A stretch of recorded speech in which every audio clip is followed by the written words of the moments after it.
Kami perlu hadirat-Mu. Kami perlu Engkau Tuhan di setiap hidup kami. Kami butuh Engkau. Kami butuh hadirat-Mu, Yesus. Oh, Rialamaya Shekalabo.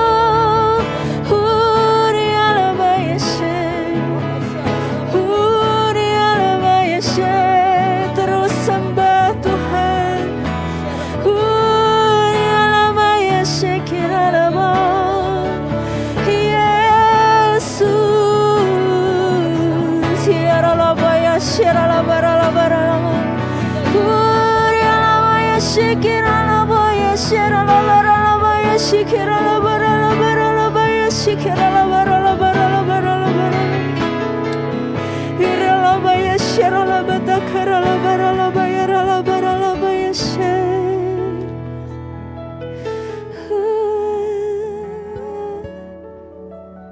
Rialamaya Shekalabaya.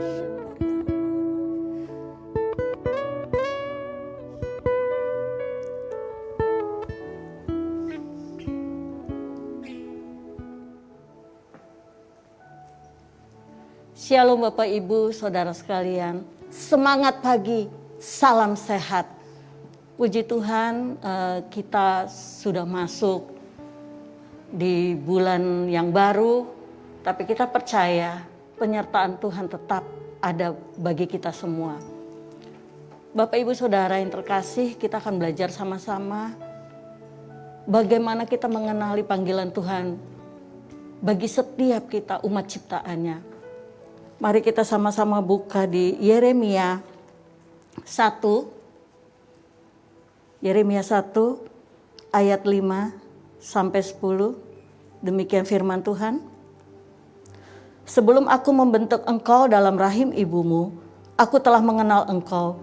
Dan sebelum engkau keluar dari kandungan, aku telah menguduskan engkau. Aku telah menetapkan engkau menjadi nabi bagi bangsa-bangsa.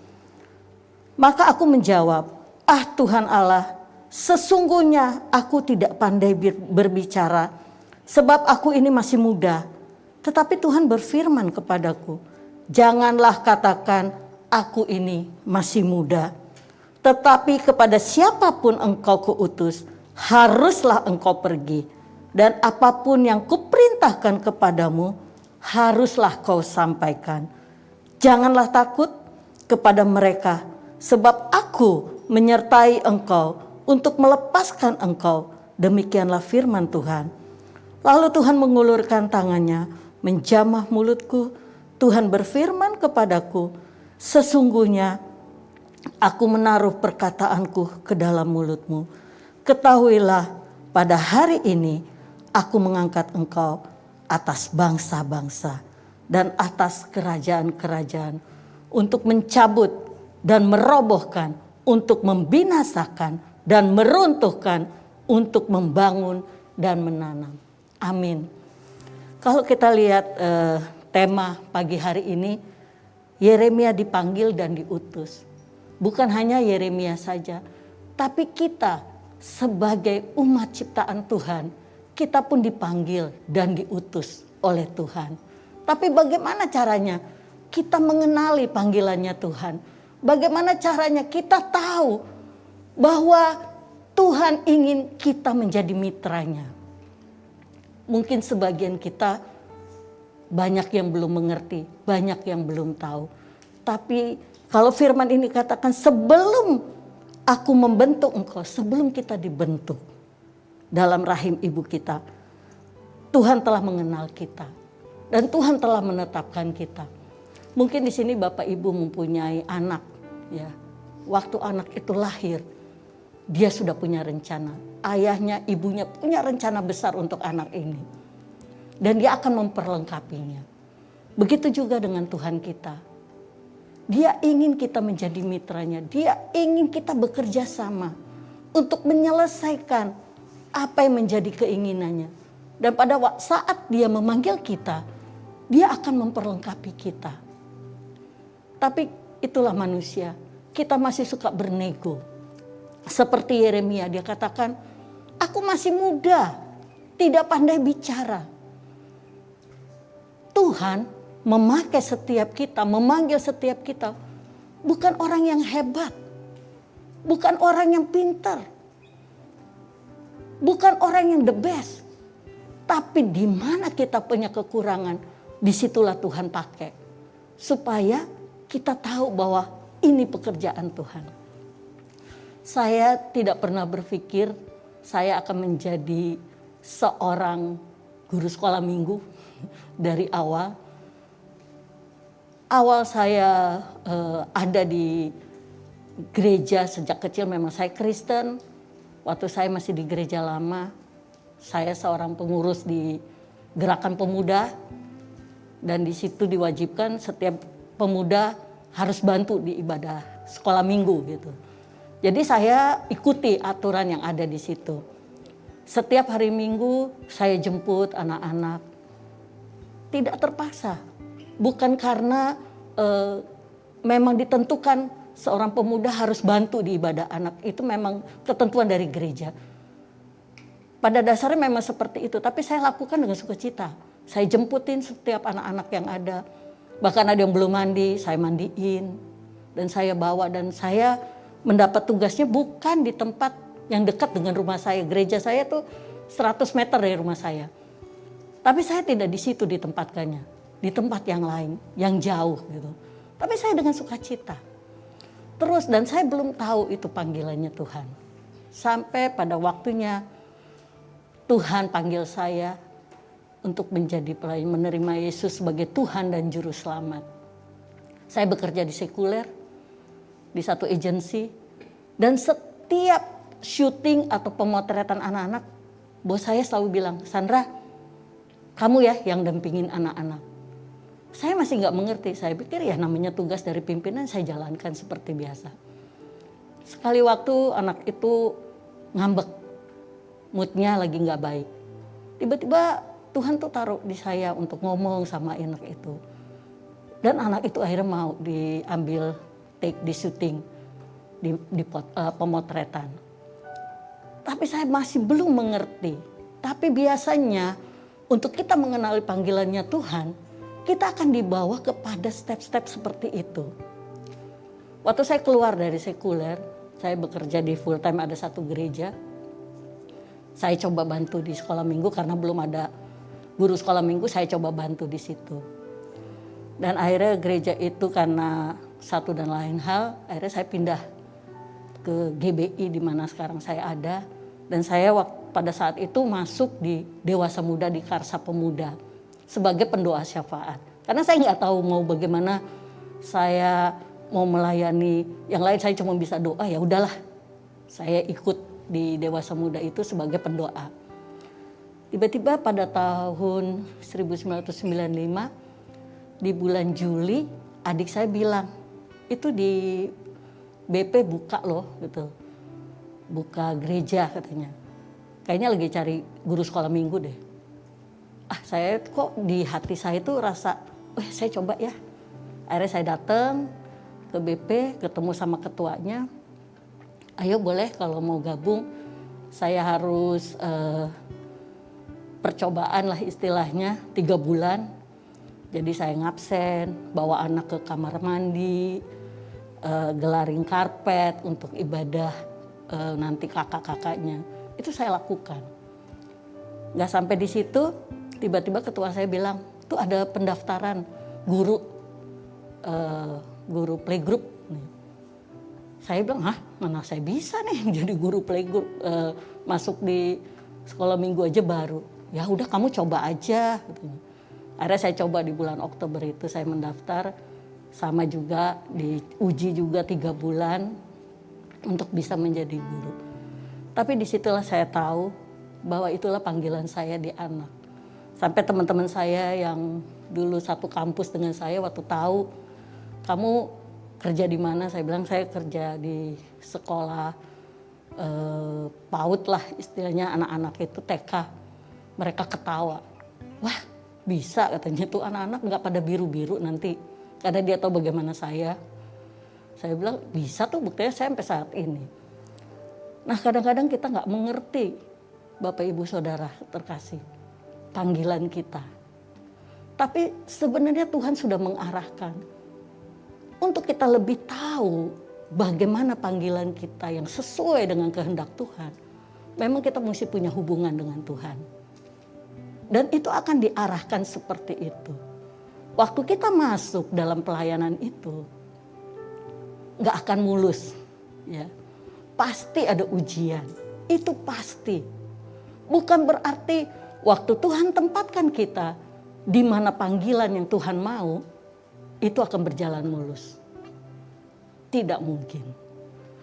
Pasti kita akan menghadapi ujian. Karena ujian itu yang membuat kita menjadi kuat. Membuat kita menjadi dewasa. Membuat kita menjadi apa sebenarnya kehendak Tuhan. Dan membuat kita mengerti siapakah saya ini. Kalau ujian itu masih kita alami, kita harus mengucap syukur. Seperti di ayat ke-8. Janganlah takut kepada mereka, sebab aku menyertai engkau untuk melepaskan engkau. Jadi di firman ini udah Tuhan katakan, jangan takut. Nah kalau waktu saya baca ini dikatakan jangan takut kepada mereka, berarti ada sesuatu ujian yang kita akan alami. Tapi waktu kita tahu itu panggilannya dari Tuhan, Tuhan akan memberikan jalan keluarnya. Tuhan akan memperlengkapi kita. Ya. Yang penting kita tidak lari dari rencananya Tuhan. Saya melayani di anak sampai ada satu orang tua murid bilang, Miss, apa nggak bosen? Dari Senin sampai Jumat ketemu anak-anak. Dan bukan anak-anak yang seperti anak-anak GC atau apa, tapi anak-anak balita, batita. Hari Minggu kamu harus ketemu lagi. Nggak bosen ya? Saya hanya bisa menjawab, Tuhan taruh di hati saya. Kalau Tuhan yang tempatkan, nggak ada bosennya. Mungkin titik jenuh itu ada, tapi Tuhan punya cara lain. Saya pernah mengalami itu. Akhirnya waktu saya titik jenuh itu datang, saya cuma bilang sama pimpinan di tempat di mana saya ibadah, saya bilang saya cuti ya sebulan.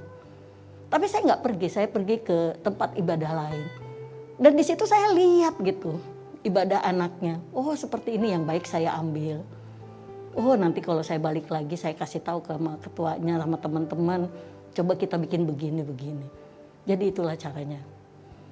Jadi Bapak Ibu Saudara yang terkasih di dalam Tuhan. Kenalilah panggilan Tuhan.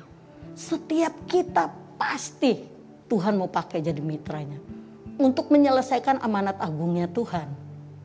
Jadikanlah semua bangsa muridku. Jadi itu bukan pekerjaannya pendeta, hamba Tuhan. Tapi kita, baik kita yang ada di pekerjaan. Coba teliti, coba lebih peka lagi. Saya pernah satu kesaksian dari teman saya. Dia bilang, waktu dia datang ke gereja, ada asyir yang menyalami dia. Dia katakan shalom gitu. Dia sambut shalom itu. Dia bilang, aduh orang itu waktu bilang shalom, saya tuh rasa damai sejahtera. Nah itu panggilan juga. Tidak semua orang bisa menyampaikan shalom itu yang membuat orang lain merasa damai sejahtera. Jadi mulai hari ini saya mau ajak Bapak Ibu Saudara terkasih di dalam Tuhan. Coba tanya sama Tuhan. Apapun yang Tuhan taruh itu. Mau dia hamba Tuhan, mau pelayan Tuhan, baik pekerjaan, walaupun kita hanya sebagai asyir, upahnya tetap sama 1 dinar. Yang penting bagaimana kita mengenali panggilannya Tuhan. Roma 8 ayat 28 dikatakan Allah turut bekerja di dalamnya untuk mendatangkan kebaikan bagi mereka yang terpanggil sesuai rencana Allah. Jadi Allah itu turut bekerja. Jangan takut kalau kita dalam panggilan itu mendapatkan tantangan, mendapatkan ujian. mengucap syukur, tetap ada di jalurnya Tuhan. Karena Allah turut bekerja. Pencobaan yang kamu alami pencobaan biasa. Dan pada saat kamu dicoba, Ia akan memberikan jalan keluar. Jadi Dia akan berikan jalan keluar. Jadi mari Bapak Ibu Saudara, kita tidak tahu kapan Tuhan datang. Tapi kita mau sama-sama dengan Tuhan menyelesaikan amanat agungnya Tuhan.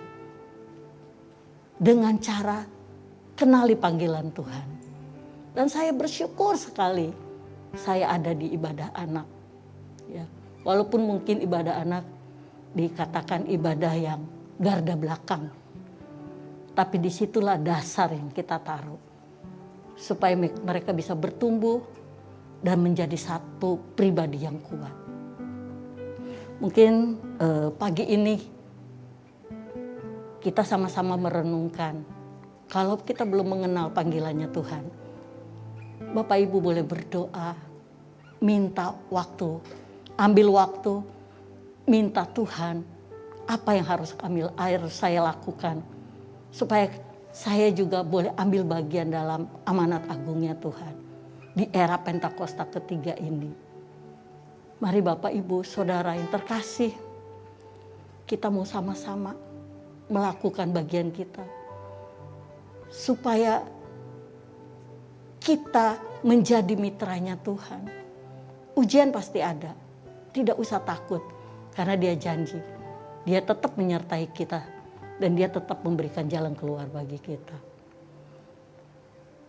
Mari Bapak Ibu, kita satu dalam doa.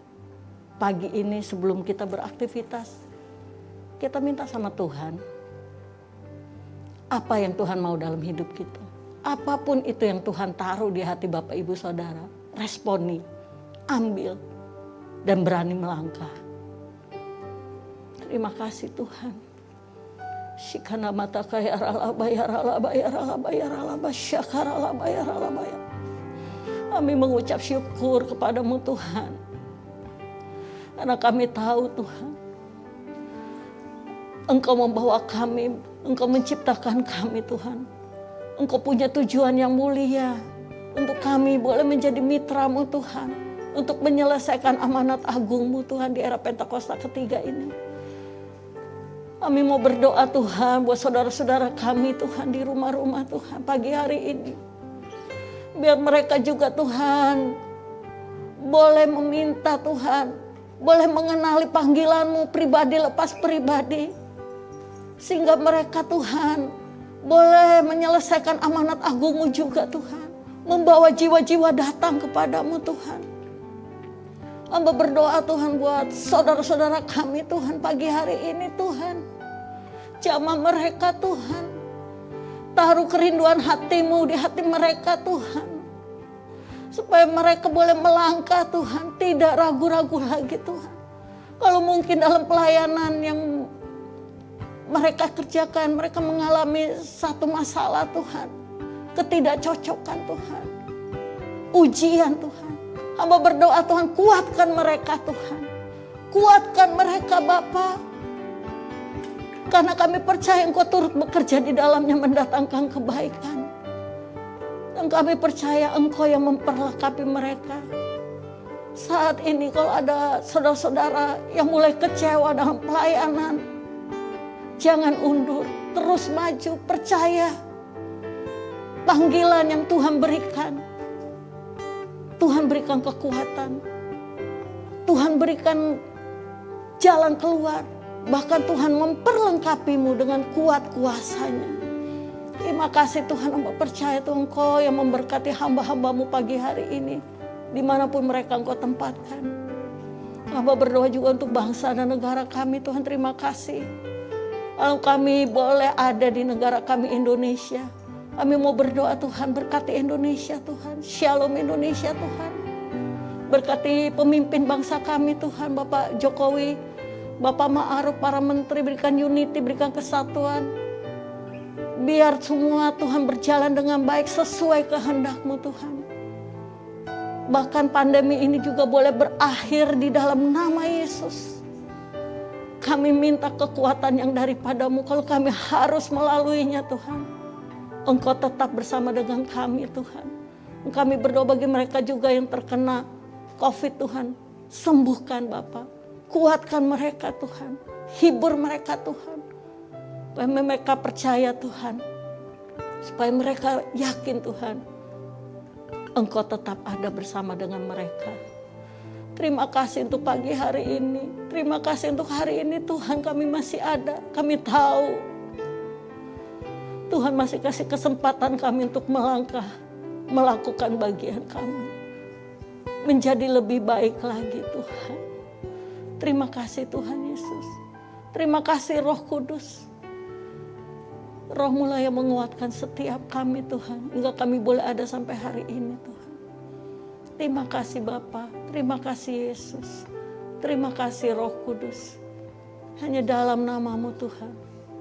Kami berdoa, bersyukur dan berterima kasih untuk Bapa di surga. Haleluya. Amin. Yesus.